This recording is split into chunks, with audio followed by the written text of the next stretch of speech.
introduco io e poi ci sentiamo. Come l'altra volta?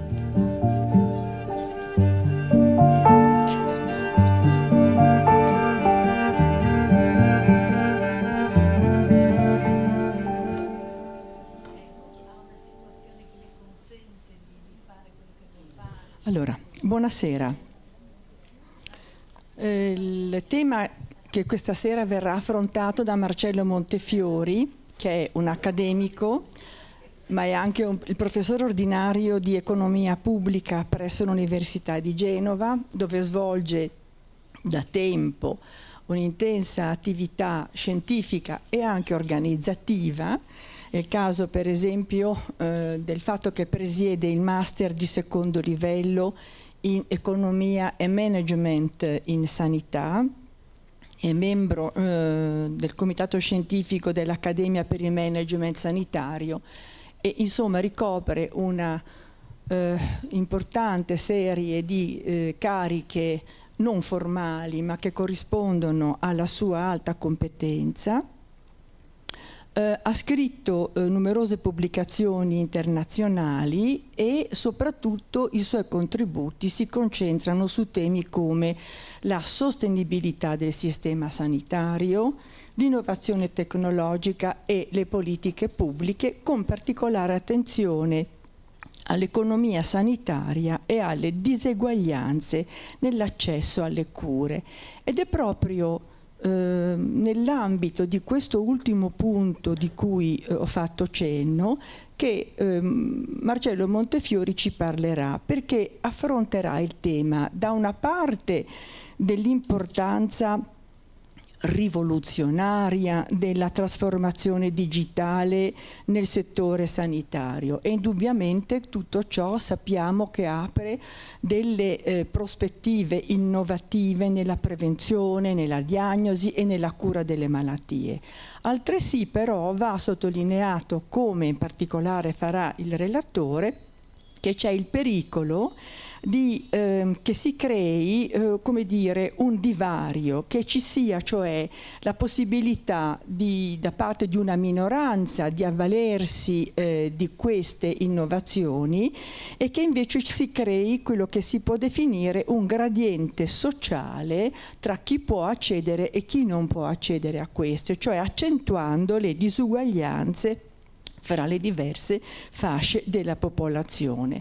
E per questo nella sede dell'Accademia Ligure, Marcello Montefiori ci parlerà anche della urgenza di promuovere l'alfabetizzazione digitale inclusiva, come egli stesso scrive nella presentazione, in grado di garantire un accesso equo ai benefici della trasformazione in atto. Il tema è importante e sono sicura che vi interesserà fino all'ultimo minuto. Grazie.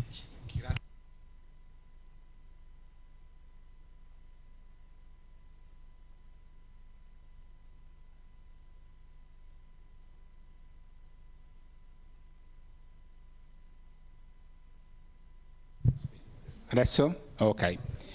Quindi sarà un po' una chiacchierata che facciamo insieme, che è un po' un percorso che ho fatto io ultimamente per motivi personali di ricerca, per vedere un po' come l'intelligenza artificiale e le innovazioni digitali saranno in grado un po' di influenzare la sanità che verrà, ma che in molti contesti è già.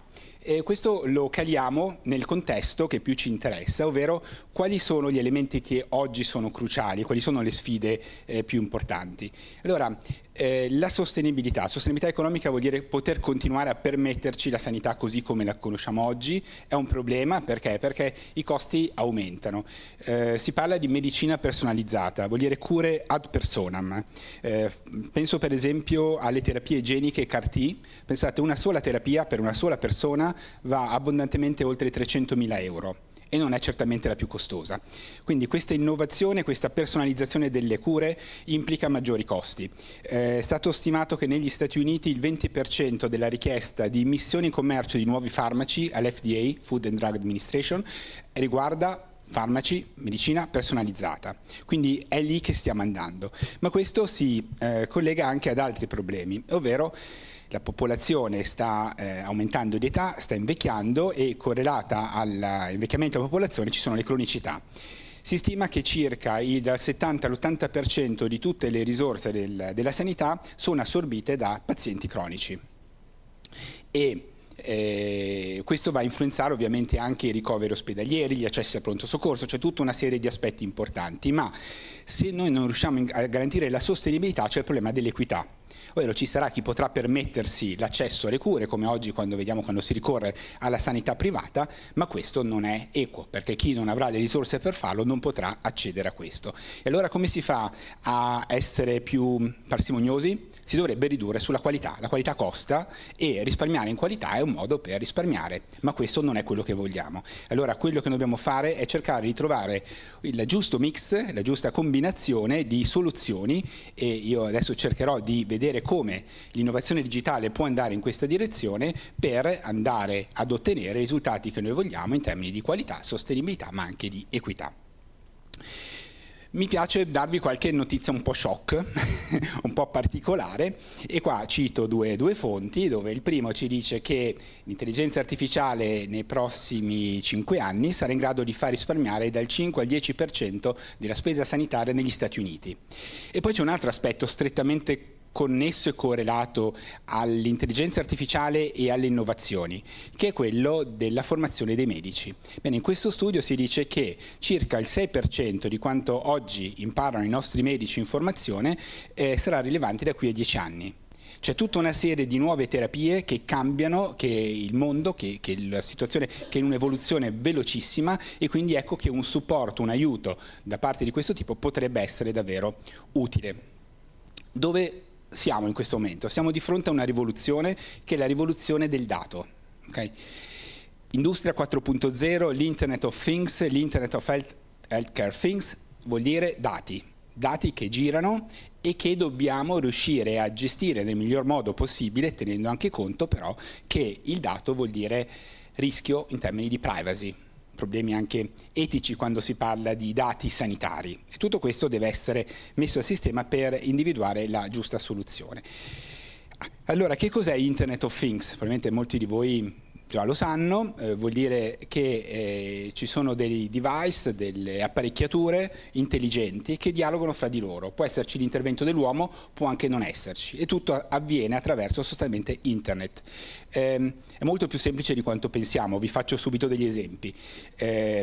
Una nota, le immagini, per evitare, in alcuni casi sono riuscito, in altri no, il copyright sono fatte con intelligenza artificiale, quindi le vedete un po' bizzarre, ma dovrebbero rappresentare un po' l'idea, ma senza averle prese, diciamo, da qualcun altro. Allora, la casa intelligente è la possibilità col nostro cellulare di poter controllare tutto, da lavastoviglie, dalle tapparelle elettriche, dal riscaldamento. Questo è una smart city che è basata sull'Internet of Things. Allo stesso modo le città intelligenti, dove io sono in grado di avere un monitoraggio in tempo reale sia del traffico, rifiuti, illuminazione, c'è tutta una serie di grosse opportunità che vengono offerte da questa nuova era digitale. Lo stesso vale per l'industria, ma quello che a noi interessa di più è la sanità. Conta molto anche nella sanità, perché esistono i nuovi dispositivi, gli indossabili, wearable, cioè dispositivi che trasmettono wireless una serie di, quindi senza fili, una serie di informazioni che poi possono essere utilizzate o da altre macchine che rilevano le informazioni necessarie, o messe a disposizione di un operatore, essere umano, che può sfruttarle nell'interesse del cittadino. Allora qua noi ci spostiamo all'Internet of Healthcare Things, quindi dispositivi medici che trasmettono dati e che vengono messi in una sorta di rete di deposito comune nell'interesse della salute dei cittadini. Quali sono i vantaggi? Un monitoraggio continuo, una personalizzazione delle cure, la riduzione dei costi sanitari, migliore gestione delle malattie croniche. Faccio un esempio per capirci quanto è importante il dato. Ciascuno di noi, è stato stimato, produce 1 terabyte di dati. 1 terabyte di dati vuol dire 1000 miliardi di byte, una cosa spaventosa. Voi capite che qualunque ricercatore lo mettiamo lì a analizzarlo, forse può farlo per una persona, ma ci vuole uno strumento più potente, e ce l'abbiamo, che è l'intelligenza artificiale. Okay? Quindi per poter essere tempestivi, questo è uno dei punti, ci vuole dobbiamo, se vogliamo sfruttare queste opportunità, andare nella direzione di quello che ci sta mettendo a disposizione il nuovo mondo. Faccio un'apologia iniziale. Allora, io, come ve ne accorgerete, ho una grande spinta verso questo cambiamento, cercherò poi di condividerla con voi, ovviamente poi metterò anche qualche limite al mio eccesso di entusiasmo su questo, perché so che ci sono dei rischi e delle problematiche importanti e ne parleremo. Quali sono i wearable di cui abbiamo parlato? Beh, per esempio, pensate a qualunque smartwatch, un oggettino da 100-200 euro, quelli leggermente più sofisticati sono in grado di rilevare la pressione sistolica, diastolica, la frequenza cardiaca, l'ossigenazione del sangue. Si è letto recentemente un po' di articoli sui giornali dove lo smartwatch ha salvato la vita a un giornalista, mi sembra fosse svedese, per fibrillazione atriale, gli è scattato l'allarme, corso in pronto soccorso, vita salvata. E non è stato l'unico caso, ci sono stati diversi articoli. Quindi oggetti anche da poco costo, se volete, sono in grado di dare grandi opportunità. Ma poi esistono anche gli occhiali intelligenti per la gestione del Parkinson. Io qua poi, se condivideremo la presentazione, ci sono anche i link, se volete andare a vedere. Questa è una pubblicazione. Nel caso delle bagliette biometriche, questa era interessante perché è stata addirittura omologata dalla FIA, quindi per Federazione Italiana Automobilistica, quindi per controllare il pilota mentre guida la sua macchina. C'è tutta una serie di informazioni che vengono trasmesse per l'elettrocardiogramma, ma pensate all'importanza del diabete, una macchina che rileva in tempo reale l'andamento della glicemia nel sangue. Okay? Tutte cose che ci sono, non c'è nulla di non già pronto. E è importante questa roba? Sì, e ce lo dice la Commissione Europea. La Commissione Europea dice che con focus sul solo telemonitoraggio a domicilio dei pazienti cardiaci abbiamo più 15% nel tasso di sopravvivenza, meno 26% nei giorni di ricovero, meno 10% in spese infermieristiche. Quindi la Commissione Europea ci sta certificando che c'è un ruolo svolto da queste nuove opportunità. Però c'è il problema della sicurezza e della privacy del dato. Questi dati viaggiano e l'accesso a questi dati è pericoloso. Adesso vedremo quanti attacchi ci sono stati, ma solo per darvi un'idea. Si è letto qualche tempo fa, insomma, su un giornale che un'azienda non sanitaria è stata hackerata perché gli hacker hanno utilizzato il controllo da remoto del loro impianto di condizionamento per entrare nel sistema e prendere tutti i dati. Questo per dirvi quanto siamo esposti, senza le dovute protezioni, a malintenzionati che vogliono questi dati, e vedremo l'importanza che hanno questi dati. Qual è il valore economico di un dato sanitario? Beh, non è difficile immaginarlo, poi devo stare attento, siamo registrati a non fare esempi politicamente non corretti, ma ogni cartella clinica ha un valore economico. Secondo un rapporto CBS vale $1.000 ogni cartella. Il Financial Times addirittura ha definito un algoritmo per calcolare il valore di questi dati. Da che cosa dipende? Beh, dalla presenza di patologie croniche, dalla professione, età, stato civile, e da queste cartelle cliniche poi si possono fare dei kit di identità che arrivano a valere $2.000. Tanta roba. Ma perché sono così appetibili? Pensate a un'industria del farmaco, che grossi vantaggi può trarre da avere dati sanitari in termini, per esempio, di area geografica, di targetizzazione della popolazione. Un'assicurazione, è chiaro che se io so che non sto tanto bene, l'assicurazione starà alla larga da offrirmi una polizza o mi farà condizioni ben diverse per questo tipo di polizza. Aziende private, qua arriviamo nella parte delicata. Pensate a un'azienda che debba assumere dei lavoratori e avesse delle informazioni su alcune caratteristiche di alcuni, del tipo uno ha patologie croniche, magari devo assumere, brutto come esempio, cioè 2 donne, e so che una non potrà avere figli, l'altra sì, un'azienda privata chi sceglierà? Questo è un dato che vale molto e c'è un business su questo e bisogna stare molto molto attenti. Istituti finanziari, banche, le banche erogano i mutui ma non sono attrezzate per fare riscossioni crediti, non vogliono fare questo, loro vogliono che tu paghi regolarmente, quindi se io so che tu hai dei problemi di salute, beh, eviterò di erogarti il mutuo.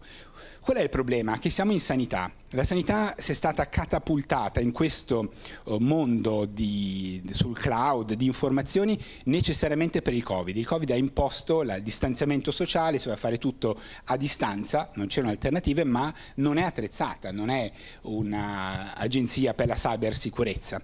Quindi abbiamo dati che hanno un alto valore economico, c'è una scarsa cultura della sicurezza perché siamo in ambito sanitario, le risorse poi non sono così ampie, poi è arrivato il PNRR che ha aiutato decisamente, ma secondo questo rapporto Clusit, qua c'è il link, potete andare a fare un check se vi potesse interessare la cosa, si stima 300 milioni di schede cliniche sono state compromesse dal 2005 al 2020.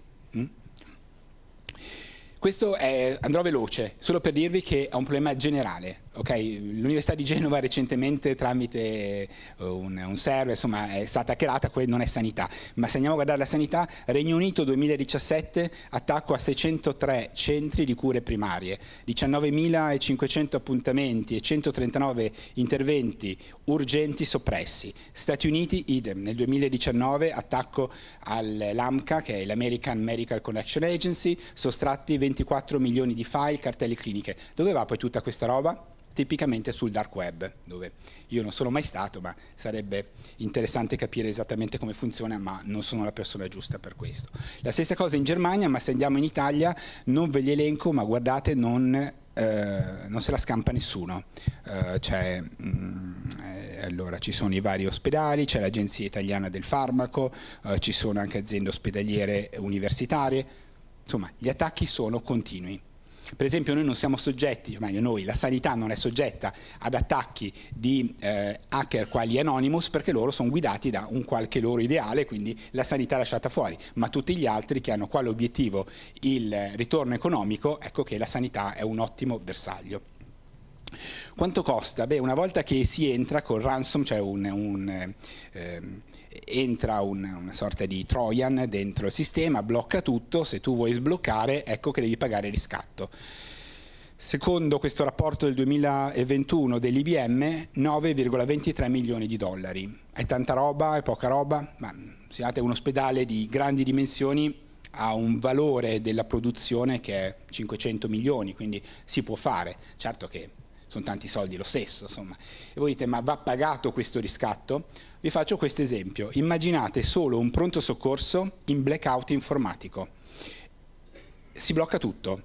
Io non riesco a sapere di quel paziente nulla, della sua storia clinica, non riesco a fare il triage, devo passare alla carta e non siamo attrezzati per iniziare a registrare tutto. Pensate già alle code e al sovraffollamento che c'è in un pronto soccorso. Immaginatelo senza l'ausilio della strumentazione informatica. Risultato? Ricordiamoci che il pronto soccorso ha quale priorità la tempestività. Il codice rosso deve essere immediatamente preso in carico, il codice giallo entro 20 minuti. Se io rallento tutto non è solo un problema economico, organizzativo, è anche un grosso problema sulla qualità, sulla salute dei miei cittadini. Quindi è chiaro che il ricatto è forte. Telemedicina. Tutto quello che adesso noi andremo a descrivere è nell'ambito della telemedicina, cioè nel controllo a distanza. Però qua vado veloce, vi cito solo, scusate, l'Organizzazione Mondiale della Sanità che ci dice, ok, è l'uso delle tecnologie informatiche e di telecomunicazione a vantaggio della salute umana. Questo è questo, che mette insieme due aspetti, la medicina e la telematica. Okay? Dentro però la telemedicina, attenzione, non c'è una telefonata, c'è molto di più. Ci sono cose che io sono rimasto sorpreso quando ho iniziato un po' a studiarle, che è la televisita, va bene, il teleconsulto, quindi che riguarda l'ambito dei medici, ma abbiamo anche la teleriabilitazione. Okay, si può fare riabilitazione a distanza, cosa che io pensavo non fosse fattibile e invece lo è assolutamente. Il telemonitoraggio, importantissimo per controllare da remoto e fare in modo che il paziente non debba ricorrere a un pronto soccorso, un accesso urgente, perché io lo sto monitorando in modo tempestivo, a distanza, comodamente a casa sua. La telerefertazione è un'altra cosa strepitosa, perché immaginate un pronto soccorso, magari di notte. Io ho l'immagine, ho fatto gli esami, i test diagnostici e posso, grazie al trasferimento del dato, penso agli Stati Uniti dove i costi sono altissimi per la sanità. Io prendo questo dato, lo trasferisco dall'altra parte del mondo dove è giorno, dove lì non pago lo straordinario, dove il costo della manodopera di alto livello, parliamo di medici, è 1/10 di quello che c'è negli Stati Uniti, e in più sono medici che hanno studiato negli Stati Uniti con la stessa formazione, con gli stessi standard, che restituiscono la refertazione con i loro criteri, quindi velocissimamente, è immediato e posso risparmiare un sacco di soldi. Quindi si può fare anche questo tipo di ipotesi in una logica di trovare le soluzioni più efficienti per risparmiare. Cambiamento e innovazione. Allora, il problema è che questo cambiamento è faticoso, è doloroso, c'è una forte resistenza al cambiamento e, se posso, e qua scivolo, è preso da YouTube, è un video di un cartone, magari prima di partire dico due cose. Allora, è un cartone animato, si chiama I Cruz, non so se qualcuno l'abbia mai visto, sono dei cavernicoli, quindi siamo all'età della pietra, c'è il pater familias che la sera si riunisce col suo gruppo familiare e il suo ruolo è quello di proteggere la famiglia, deve fare in modo che questi sopravvivano anche il giorno dopo, e queste sono le regole che lui impartisce alla sua famiglia la sera facendo la ramanzina finale, serale. Stasera vi racconto la storia dell'orsetta insolente. Tanto tempo fa questa piccola orsetta era viva. Era viva perché ascoltava sempre il padre, viveva nella monotonia, nel buio e nel terrore, quindi era felice. Ma l'orsetta aveva un terribile difetto. Era piena di curiosità. Sì, sì. E un bel giorno, mentre era su un albero, l'orsetta curiosa decise di salire fino alla cima e appena arrivata sulla cima vide qualcosa di nuovo e morì! Di colpo? Sì! I suoi ultimi momenti di terrore sono ancora impressi sulla sua faccia. Stesso finale tutti i giorni? Ho capito, papà. Non farò mai niente di nuovo o di diverso. Bravo, Tonko! Grazie. Quindi quello che vuole essere il messaggio che vorrei provare a trasferirvi con questo video è: per sopravvivere si va a fare tutto come prima. Se voi ci pensate, fino a un po' di anni fa il mondo era immutabile, si ripeteva ciclicamente uguale a se stesso. Adesso, e quindi pensate anche al ruolo dell'anziano, l'anziano aveva tutte le informazioni su quando seminare, quando raccogliere. Questa è una chiacchierata che avevamo fatto insieme un po' di tempo fa, che io me la sto usando, e invece oggi c'è il quindicenne che ha ormai si va al quindicenne, al sedicenne che vede che cosa bisogna fare. È diventato lui il punto di riferimento della famiglia. È un mondo che si è stravolto, e questo film sono i cavernicoli che a un certo punto lui è in un mondo che si sta sgretolando, incontrano un giovane che porta il fuoco, una sorta di Prometeo, e capisce che l'unico modo per non andare verso l'estinzione è quello di accettare e abbracciare il cambiamento. Allora, che cos'è il cambiamento? Netflix. Questo vi racconto queste storie, molte di voi lo sanno già, però a me piace molto, ve la devo raccontare. Netflix nasce in California, sapete, Netflix è la contrazione di net, rete, e flix è slang americano per dire film.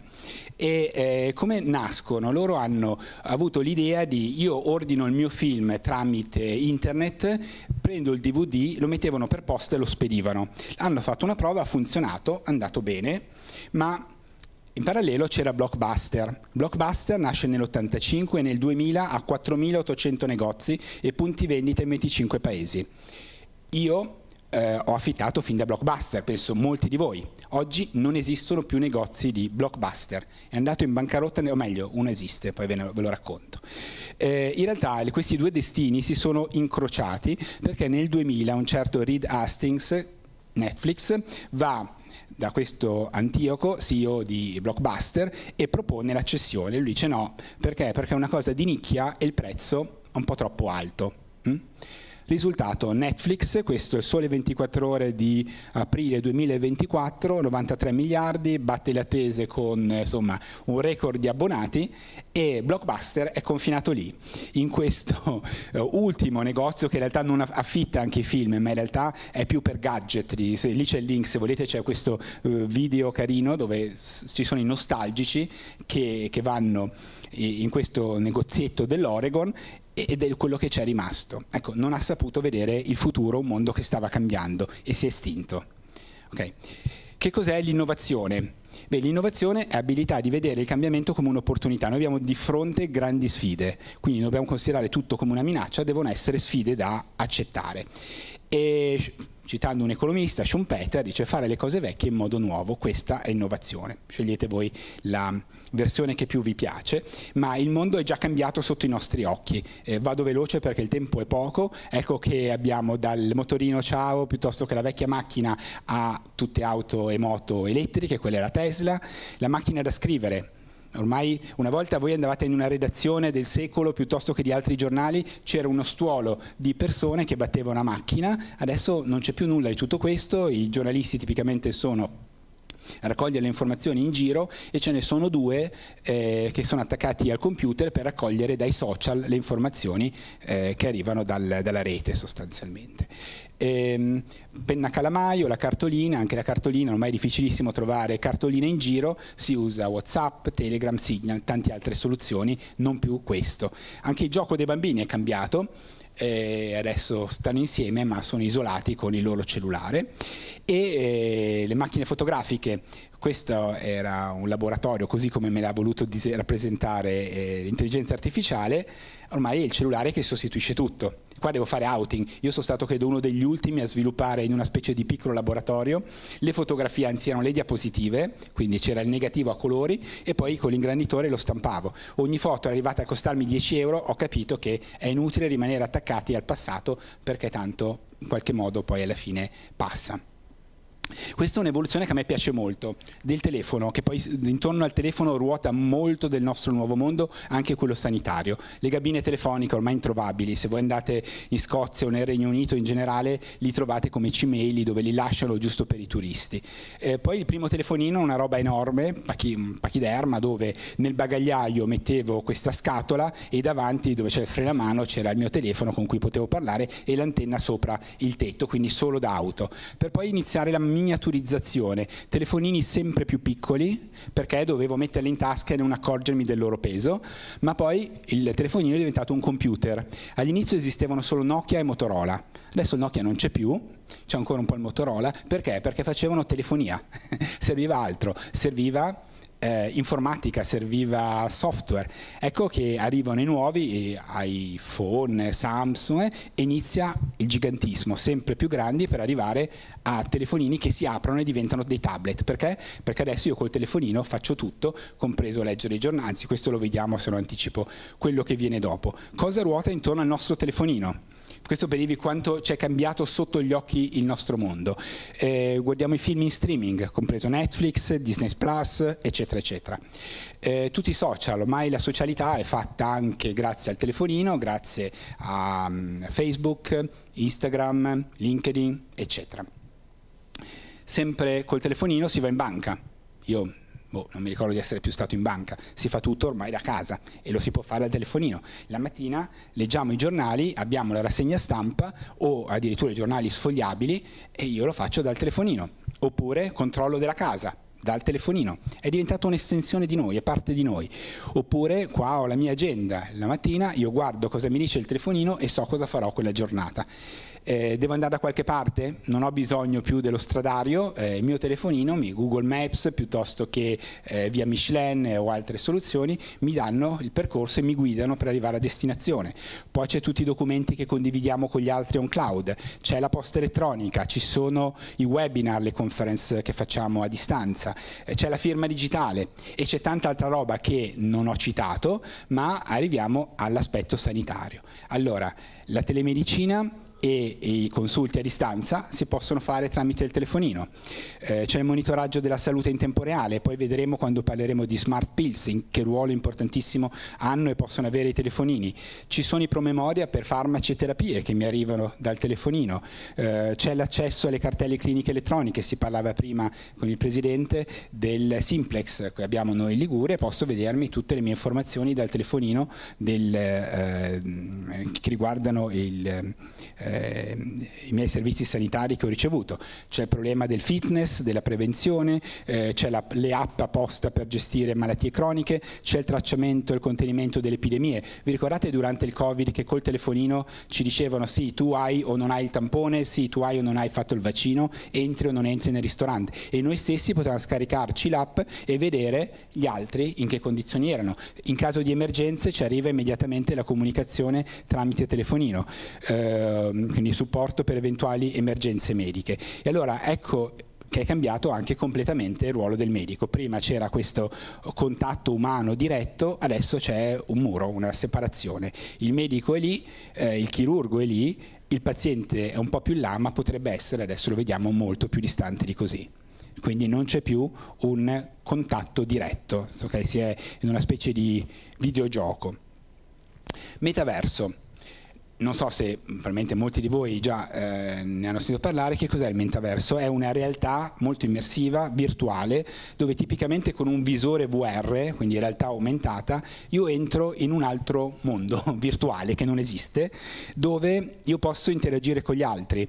Nel futuro c'è che in questa nostra chiacchierata sarà che ciascuno di noi è seduto comodamente a casa sua, ma ci sembrerà di essere qui, ciascuno avrà il suo visore, potrà girarsi, vedere i colleghi, gli amici, ascoltare come se fossimo qui, fare domande, ma ciascuno a casa propria.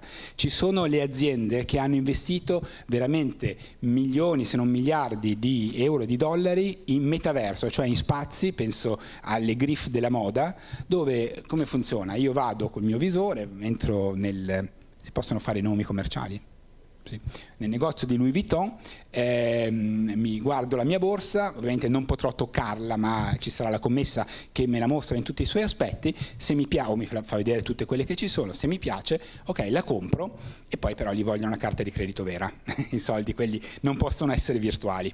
O poi più o meno lo sono, perché esiste anche la carta di credito virtuale, quindi va bene. Però ha delle grosse opportunità per quanto riguarda la sanità. Per esempio, questo c'era sulle pagine di molti quotidiani un po' di tempo fa: i chirurghi potranno fare tutta la pratica necessaria prima di eseguire un intervento dove? Nel metaverso.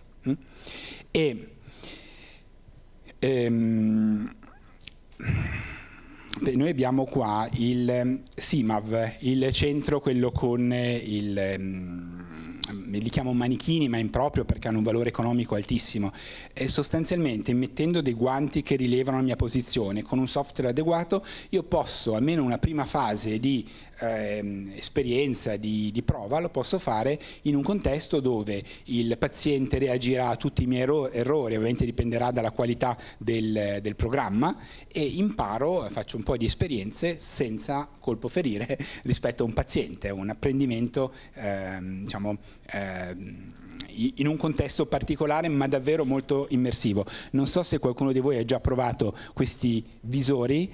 È incredibile. A me è capitato di provare le montagne russe. Io tipicamente non soffro, ero seduto sul divano, avevo le vertigini eppure lì non mi stavo muovendo dal divano, e c'è questo andamento su e giù che è veramente coinvolgente.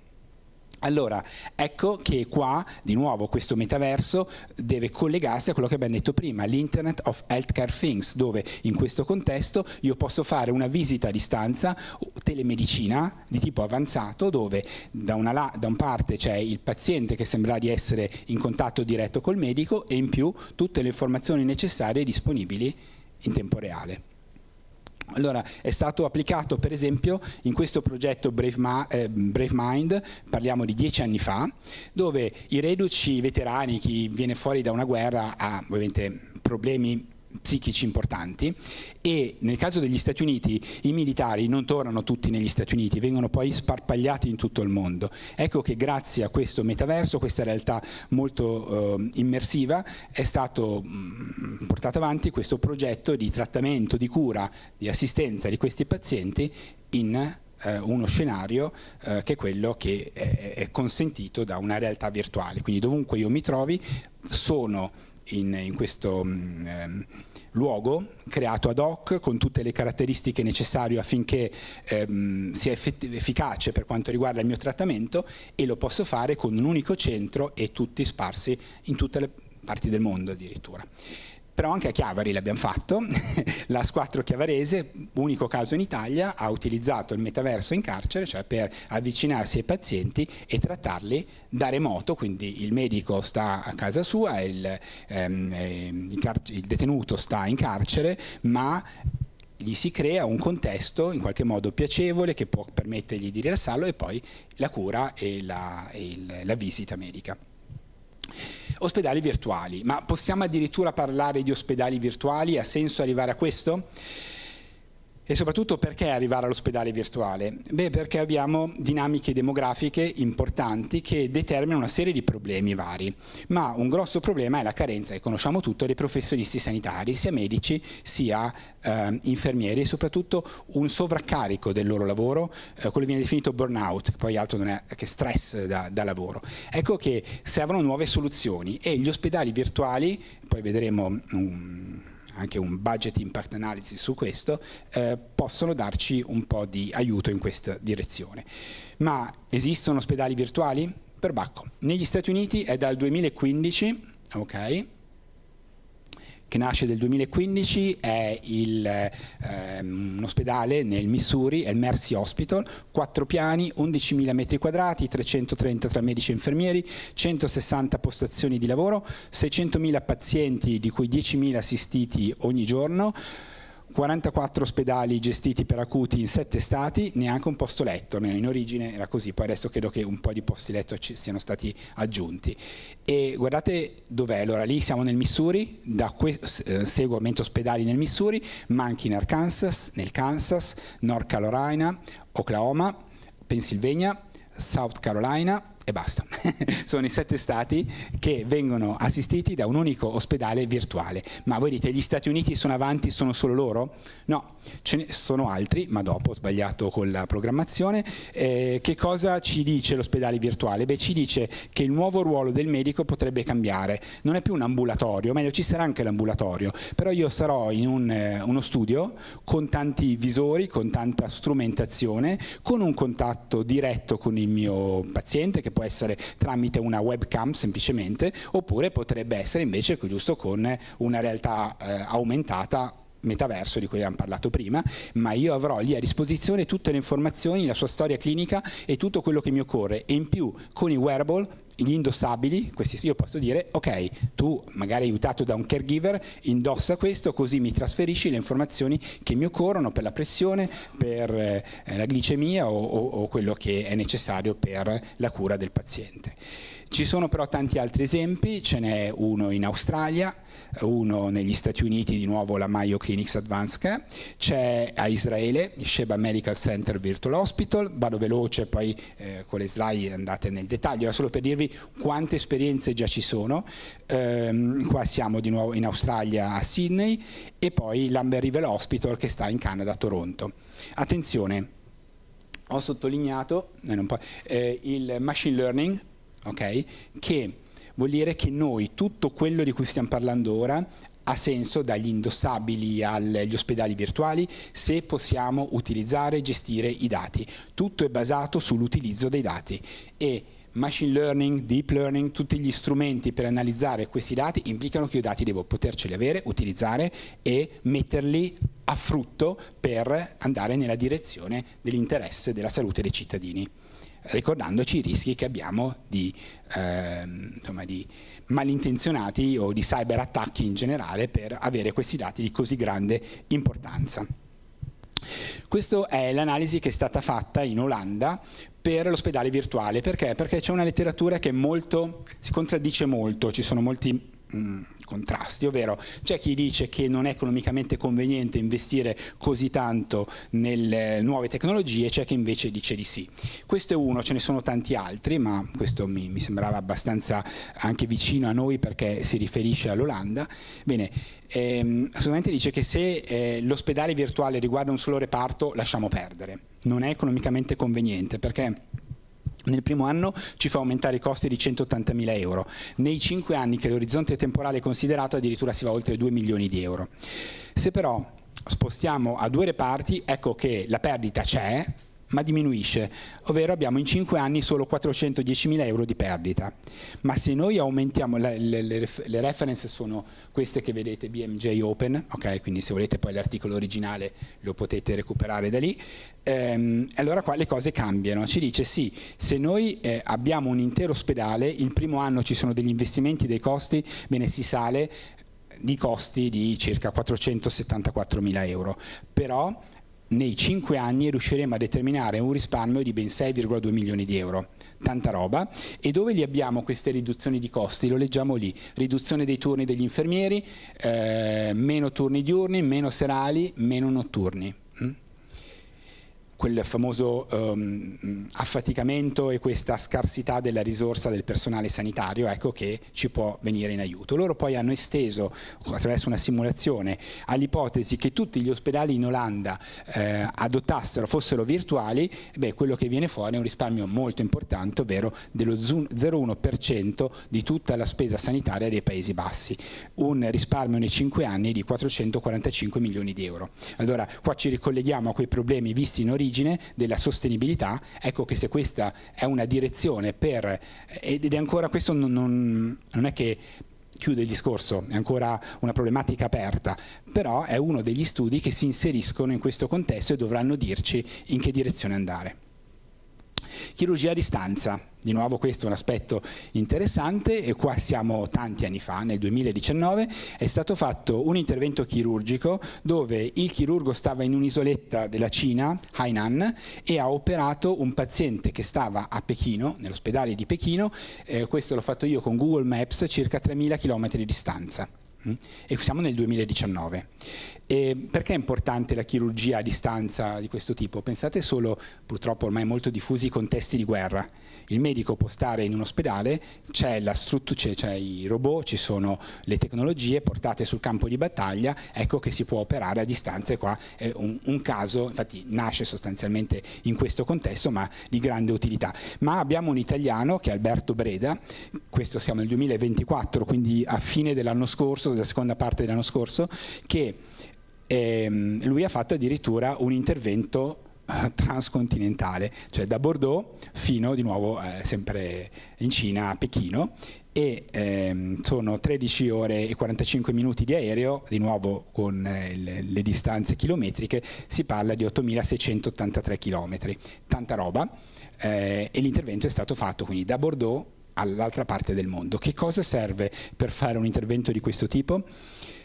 Questo sistema robotico utilizzato è Edge, okay? Ma il problema è la risposta in millisecondi, questi 132 millisecondi è fondamentale, e qui l'importanza del 5G.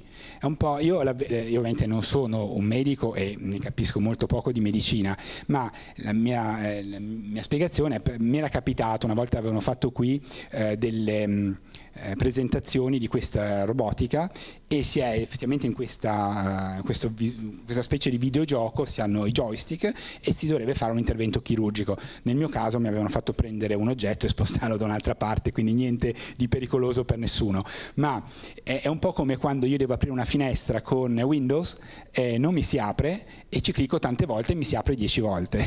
Ci vuole una risposta immediata, non si può avere questi lag temporali, perché immaginate un intervento chirurgico con queste problematiche non può certamente essere fatto, sarebbe un taglio di cucito più che altro.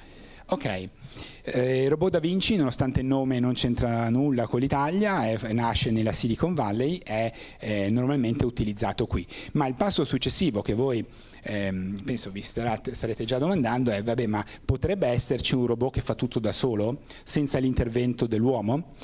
L'hanno fatto negli Stati Uniti nel 2022, ma tranquilli, era un maiale ed si trattava di un intervento di laparoscopia, però fatto interamente da un robot senza intervento umano, quindi andiamo addirittura oltre.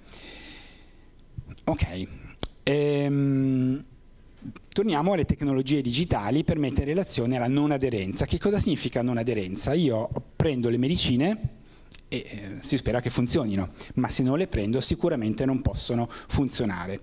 Questo si ricollega alla sostenibilità, perché la letteratura economica è concorde dicendo che altissimi costi sono conseguenti alla non aderenza. Perché? Perché abbiamo le patologie croniche, ci sono persone, adesso poi vedremo il dato AIFA, che arrivano a prendere, superata una certa età, fino a 10 pastiglie al giorno. Diventa difficile per chiunque, ma immaginate una persona molto avanti con gli anni.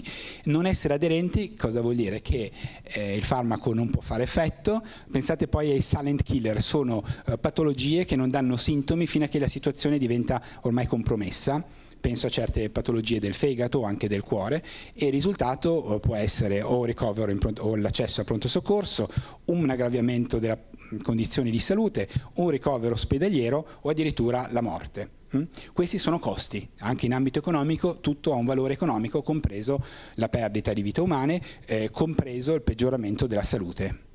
Quindi per risparmiare dobbiamo trovare una soluzione, ma pensate alle potenzialità che ci sarebbero con l'utilizzo. Ogni volta che noi compriamo un farmaco in farmacia, dando il nostro tesserino, questo dato viene rilevato, e poi c'è il database assistito che sappiamo anche il medico cosa ha prescritto. E allora, se noi potessimo utilizzare questi dati, ma con l'intelligenza artificiale, noi potremmo sapere che quella persona gli è stata prescritta una terapia che durava 30 giorni, ne sono passati 40 e ancora non è andata a comprare nulla. E allora bisogna avvisarlo. Senti, perché non sei andata a comprare la medicina? Te ne sei dimenticato? Ci sono dei problemi? Questa è una cosa che, sfruttando le nuove tecnologie, sarebbe assolutamente non facile, ma fattibile. Questo era solo il dato che vi avevo accennato prima, secondo l'AIFA, dato del 2022, quanto sono i principi attivi, cioè il numero di pastiglie, traduciamolo così, al giorno che si prende. Superato gli 85, la media è di 8,7, ma vi assicuro che andare oltre i 10 è abbastanza normale. Bene, come possiamo aumentare l'aderenza alla terapia, che vuol dire ridurre i costi? Beh, ci sono cose abbastanza banali, tipo dei reminder, messaggi di testo o tramite delle app che dicono: senti, non hai preso la medicina, prendila. Ci sono degli inalatori intelligenti, cioè c'è un sensore che è in grado di misurare addirittura la quantità di farmaco assunto dal paziente, se l'assunzione è avvenuta in modo corretto o meno. Ci sono i medication event monitoring, ovvero un tappo di una bottiglia che io la svito, lui si accorge quando l'ho svitata, a che ora, quindi se tutto è conforme, ma c'è molto di più di questo. Ci sono, e qua siamo nel 2016, le smart pills. È una pillola intelligente, ovviamente inventata dove se non nella Silicon Valley, che si collega wireless tramite sensori digeribili a base di rame e magnesio. Abbiamo un cerotto il quale riceve questi segnali, li trasmette al cellulare, e dal cellulare l'informazione arriva sia al paziente che è informato, sia al medico che lo tiene in cura. Questo per farvi un esempio. E da dove passa tutto? Di nuovo dal nostro smartphone, ormai estensione di noi stessi.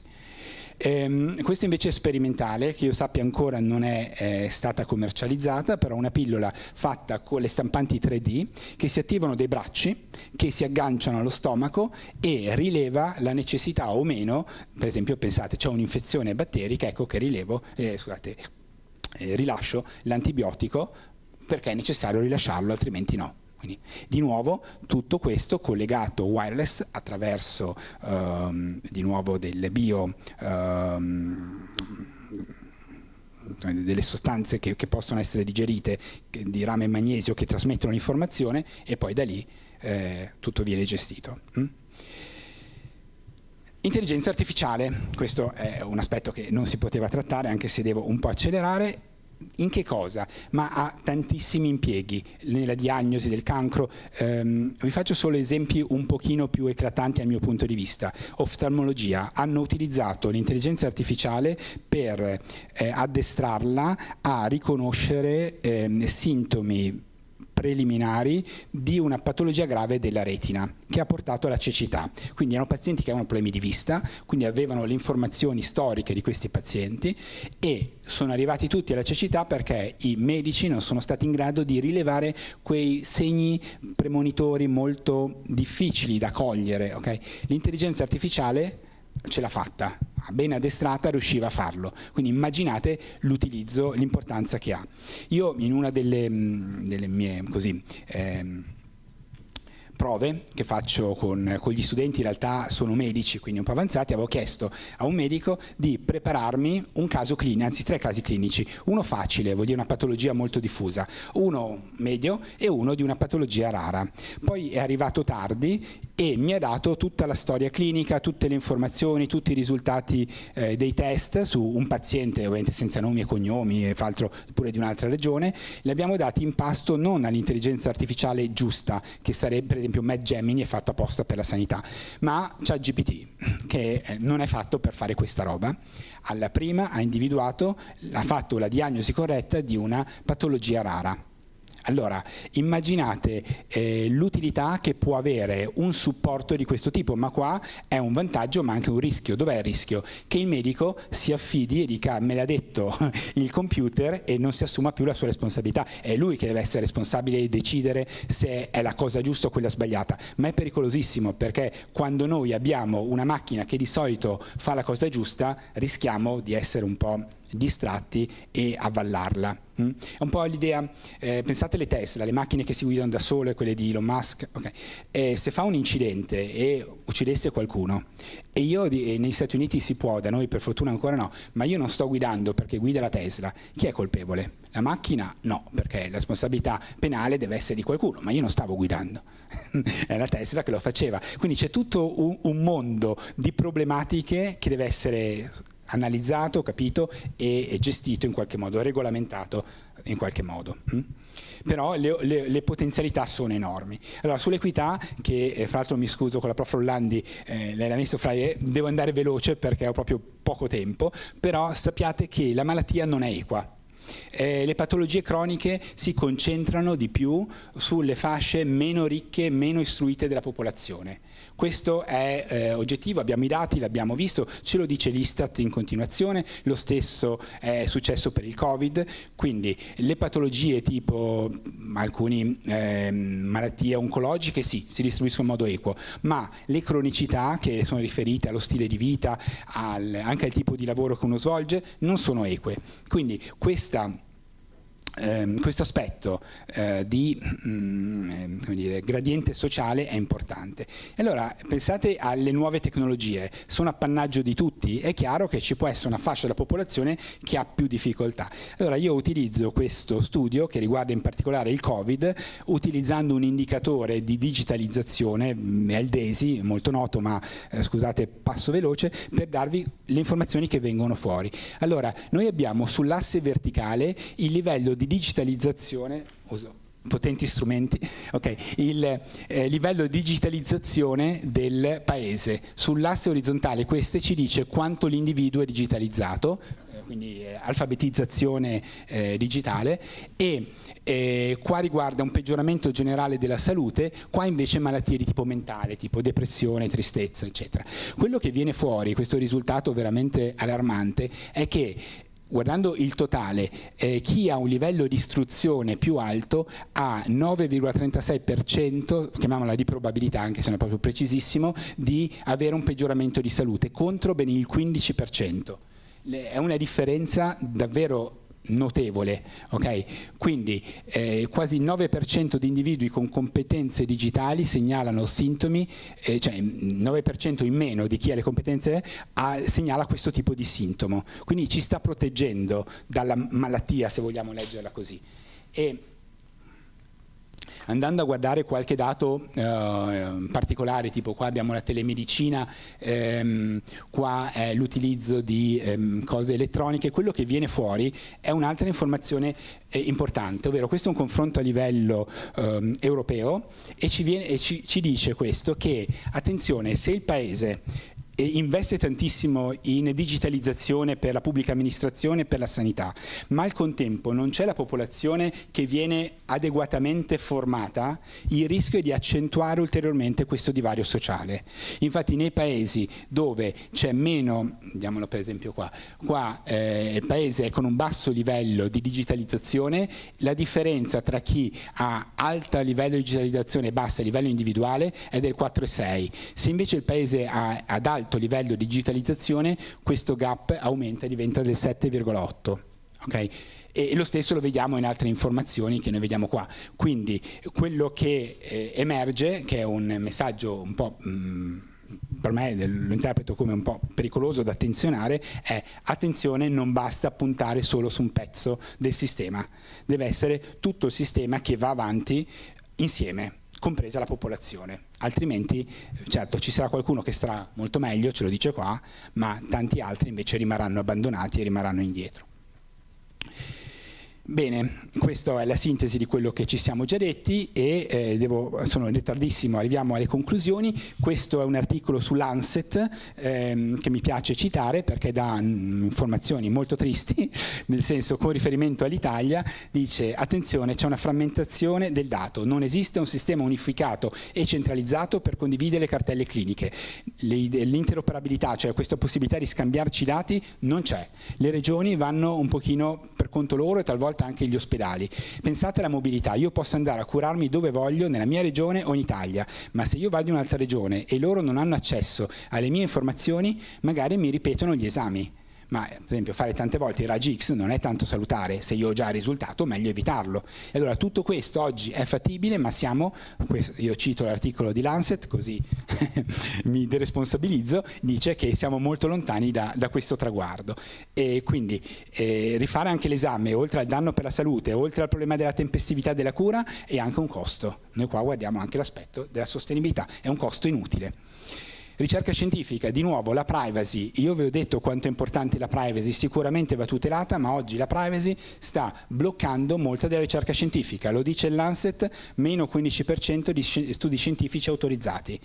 Per questi dati, che peraltro molto spesso vengono violati, sono sul dark web, non vengono facilmente messi a disposizione per studi che andrebbero a beneficio dei cittadini, perché danno strumenti informativi al decisore pubblico, che quindi può prendere decisioni informate. E poi io non potevo non citare il nostro Mario Draghi, insomma, e vi dico cosa ci dice lui. Questo è il documento che vi consiglio ovviamente di darci un'occhiata perché è proprio un capolavoro, il futuro della competitività a livello europeo. Lui ci sta di nuovo dando messaggi un pochino problematici. Dice: guardate che dobbiamo colmare un divario importante sulle tecnologie avanzate, in particolare Stati Uniti e Cina. In più in Italia e in Europa aggiungiamo oneri che sono controproducenti per tutti, ma in particolare per il settore digitale. Quindi più della metà delle piccole e medie imprese in Europa segnala ostacoli normativi e oneri amministrativi, che è il vero problema. Ne parlavamo prima con il Presidente, il problema delle aziende non è che non investono in Italia per l'alta pressione fiscale, è per tutti i costi connessi alla burocrazia, all'incertezza. Io non posso fare investimenti di milioni di euro se poi l'anno dopo mi cambi le regole del gioco. Ok, sostanzialmente lui sta dicendo che noi siamo ancorati a tecnologie e industrie intermedie del secolo scorso. Questo è quello che ci sta dicendo Mario Draghi con riferimento all'Europa e non all'Italia in particolare. E vabbè, non mi ricordavo queste animazioni. Quindi Cina ed Europa più o meno contribuiscono per il 17% del PIL mondiale, gli Stati Uniti il 26%, ma ciò che deve farci pensare è questo, è il gap. Se noi guardiamo in Cina, dal 2002 al 2023 il PIL è cresciuto dell'8,3%. Usiamo questo a prezzi costanti, quindi corretti per l'inflazione. Gli Stati Uniti al 2%, l'Europa 27% all'1,4%. Quindi c'è una forchetta che continua ad allargarsi. E queste sono le conclusioni di Draghi, che però sono anche le mie, quindi vi tranquillizzo.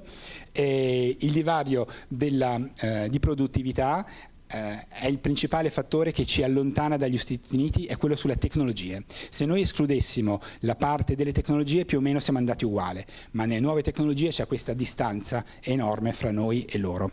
L'Europa ha fallito nel capitalizzare la rivoluzione digitale, che è stata guidata da internet a metà degli anni 90. Quindi questo è quello che dicevo prima: se escludessimo il settore tecnologico, la sanità, la crescita della produttività Europa sarebbe più o meno simile tra noi e gli Stati Uniti. C'è un ritardo dell'Unione Europea nelle tecnologie digitali, ma velocemente arriviamo all'intelligenza artificiale. Il 70% dei modelli di intelligenza artificiali è stato sviluppato negli Stati Uniti dal 2017, con 3 grandi operatori che dominano l'intero mercato. Gli operatori e il cloud, ormai tutto in cloud. Anche in università ci hanno già anticipato che non potremo avere nulla sul nostro dispositivo in locale, tutto deve essere sul cloud, ma chi gestisce il cloud? Non gli europei, c'è solo un operatore francese che ha il 2%, tutto il resto sta altrove, non da noi. Calcolo quantistico, che è il futuro di nuovo dei nuovi calcolatori, ci dice sempre Draghi che l'innovazione futura nel calcolo quantistico è dominata da aziende statunitensi e cinesi. Nelle prime 10, 5 sono americane, 4 cinesi, neanche una in Europa. Quindi le opportunità ci sono, l'intelligenza artificiale ormai noi non abbiamo più la possibilità di essere noi gli artefici, ma è uno strumento che possiamo utilizzare e però ci potrà dare grandi opportunità. Chi oggi non anticipa i tempi rischia di rimanere davvero tanto indietro, e le opportunità ci sono delle sfide, ma sono anche delle opportunità, e se saremo in grado di coglierle, ecco che quegli obiettivi iniziali di sostenibilità, ma anche di equità e anche di qualità potranno essere perseguiti. Vi ringrazio.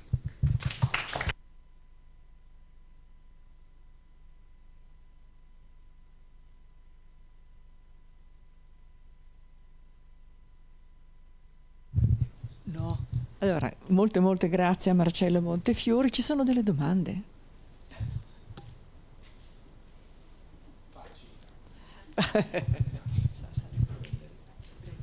Sono Giovanni Secco, sono un chirurgo. Hai citato il SIMAV, io lavoro anche al SIMAV con Giancarlo Torre. Tutto bene, questa disposizione qui, questi vantaggi che dà l'intelligenza artificiale, basta pensare 50 anni fa in clinica chirurgica, quando avevano bisogno di fare la ricerca i direttori, noi appena laureati ci mandavano giù in biblioteca e stavamo anche 48 ore a indagare i problemi che c'erano, che interessavano poi ai congressi scientifici, e studiavamo su questi testi che erano alti quasi 20 centimetri, si chiamavano index medicus. Quindi tutto bene, questi sono vantaggi enormi. Quello che però mi preoccupa come medico, perché sono ancora in attività e sento quelle che sono le critiche che fanno i pazienti nel rapporto medico-paziente. Non vorrei che tutta questa tecnologia allontanasse sempre di più il medico al paziente, e questo potrebbe succedere perché i pazienti, che potremmo essere anche noi, sono assolutamente affamati, tra virgolette, di essere ascoltati e soprattutto di essere toccati. Io lo dico sempre, soprattutto ai ragazzi del terzo anno, a cui insegno l'esame obiettivo, cioè come si visita il paziente. Dico, mi raccomando, dico, ragazzi, tutto bene, le innovazioni tecnologiche eccetera, ma i pazienti vogliono essere ascoltati e soprattutto vogliono essere toccati, vogliono essere visitati. E credo che molti di voi mi danno un consenso su quello che dico. Ecco, è questa la critica. E poi naturalmente anche la preparazione, come dicevi tu, all'accesso a queste nuove tecnologie, perché dobbiamo considerare che il flusso dei pazienti è assolutamente eterogeneo nella loro cultura, nelle loro derivazioni sociali e così via. Io penso sempre a questa gente che vediamo, che arrivano magari dai paesi sopra, poverini sono quelli che sono, e non so come potremo poi coinvolgere questi pazienti in queste innovazioni. Grazie. Allora, io ovviamente rispondo dando la mia opinione personale. Innanzitutto, nella mia idea, che è quella non di una sostituzione completa, cioè che non ci sarà più il contatto col paziente, ma se io, facendo venire il paziente in ambulatorio, che veramente è un disagio anche per il paziente, o andando io a casa sua, che è un costo e tempo da dedicare, se devo andare teoricamente 4 volte al mese, una la faccio vecchio stile, in presenza, e le altre 3 invece le posso fare da remoto, anche perché non riuscirei a farne così tante andando sempre in presenza. Quindi è una complementarietà, non una sostituzione tra le opzioni. Deve essere un qualcosa che si aggiunge, non che toglie.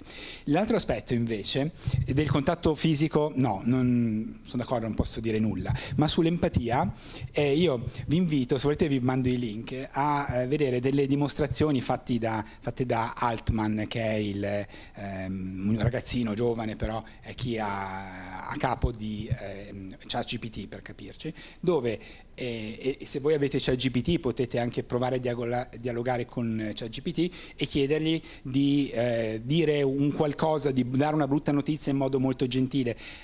È riuscito nelle nuove versioni ad avere quella che, da robot, da quello che è, però un'empatia che in realtà io penso un medico dopo 11 ore di turno difficilmente riesce a avere questa sua gentilezza, perché ovviamente è stanco, è un essere umano, è provato, può aver avuto una giornata particolare.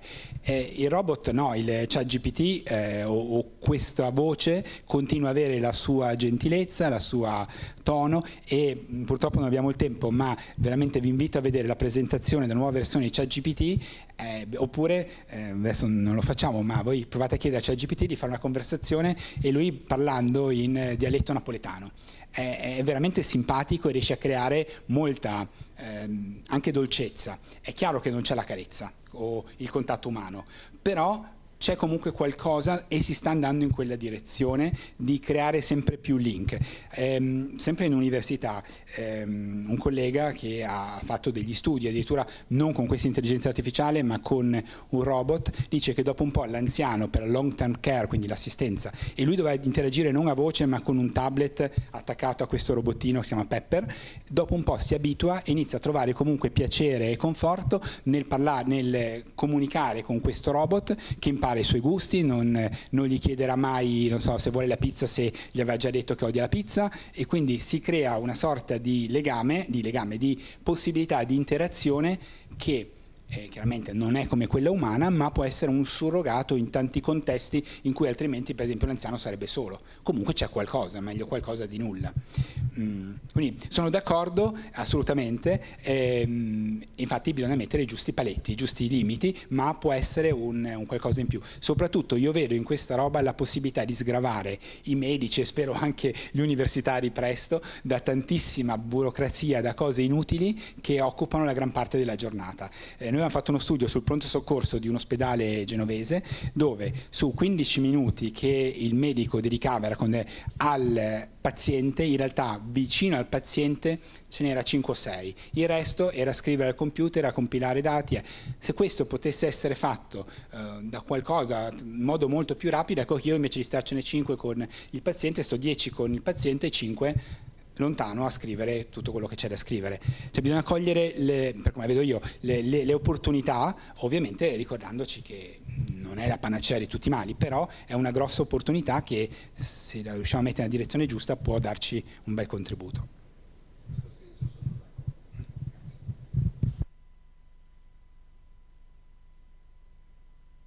Ci sono altri interventi? Io faccio un'osservazione finale, poi sappiamo che il professor Montefiori deve andare perché ha un impegno che non poteva assolutamente modificare. Mi piace che abbia citato quanto ha scritto Draghi, quando dice che l'Europa non deve lavorare peculiarmente sugli aspetti regolatori, ma concentrarsi sull'innovazione, no? Per non lasciare il predominio ad altre potenze, e sappiamo che l'Italia è al 24° posto per capacità di intelligenza artificiale a livello internazionale. Stamattina sul Corriere della Sera un tuo omonimo, Stefano Montefiori, ha proprio fatto un bell'articolo su questo argomento, curiosamente. Ora faccio una considerazione super localistica. E se per esempio Genova e i genovesi riuscissero a cogliere tutto questo, visto che industrie sempre meno, ci sono problemi produttivi di non poco conto, e visto che c'è già una meravigliosa IIT, un meraviglioso istituto italiano, perché non potenziare e proprio, come dire, incrementare questo orientamento sarebbe proprio un'occasione per la città e per il paese, tutto sommato. Sono d'accordissimo, non solo IT, c'è anche Liguria Digitale. Infatti. Cioè, noi, e questa è una cosa che molti di noi ignoriamo, noi pensiamo che gli Stati Uniti siano il meglio, ad esempio, sui dati. No. Noi siamo molto meglio degli Stati Uniti sui dati, raccogliamo dati migliori, più precisi su tanti aspetti, ma la differenza è che noi abbiamo questa, l'esempio era un bolide nel garage, una Ferrari, ma senza la possibilità poi di utilizzare questi dati. È come se fosse una Ferrari in cui non ci metto le gomme, non si muove, non va. Noi abbiamo i dati, li teniamoli fermi perché abbiamo tutta una serie di regole che impediscono, e ripeto, l'abbiamo visto i problemi che ci sono con le industrie del farmaco, che potrebbero esserci, poi magari sono galantuomini, ma con le assicurazioni, con tutto. Però è anche vero un altro fatto, che se a un certo punto sono medici, sono istituti pubblici, università che devono gestire e analizzare questi dati nell'interesse della collettività, non fare altro che dare strumenti informativi al decisore pubblico, se noi li chiudiamo a chiave e non li usiamo, di nuovo un'altra opportunità che stiamo sprecando, anche perché i medici passano un sacco di tempo a compilare registri AIFA, tutte le informazioni, e poi non si possono utilizzare. È un peccato. Però questo è un problema di continuare a... Noi siamo seduti e stiamo decidendo come regolamentare, che è giusto, ci mancherebbe, ma noi stiamo parlando di un mondo, di un settore che, mentre io ad esempio ho una serie di esempi che facevo con ChatGPT per dimostrare quanto sbagliasse in tanti contesti, la volta dopo faccio quell'esempio in classe e non funziona più perché è già cambiato, continua a cambiare a una velocità strepitosa, e noi invece siamo un po' più lenti, soprattutto a livello di legislatore ci mettiamo un po' a recepire questi cambiamenti. E il problema è che però la tecnologia a questo settore va a un'altra velocità. Allora, grazie moltissimo a Marcello Montefiori. Vi dico solo che giovedì prossimo, 13 febbraio, il professor Sergio Vinciguerra parlerà di gli attuali problemi in Italia dell'aiuto a morire prestato al malato affetto da patologia irreversibile che lo richiede. Questo è un titolo un po' lungo, ma è il relatore che lo ha scelto. Grazie ancora e arrivederci a presto.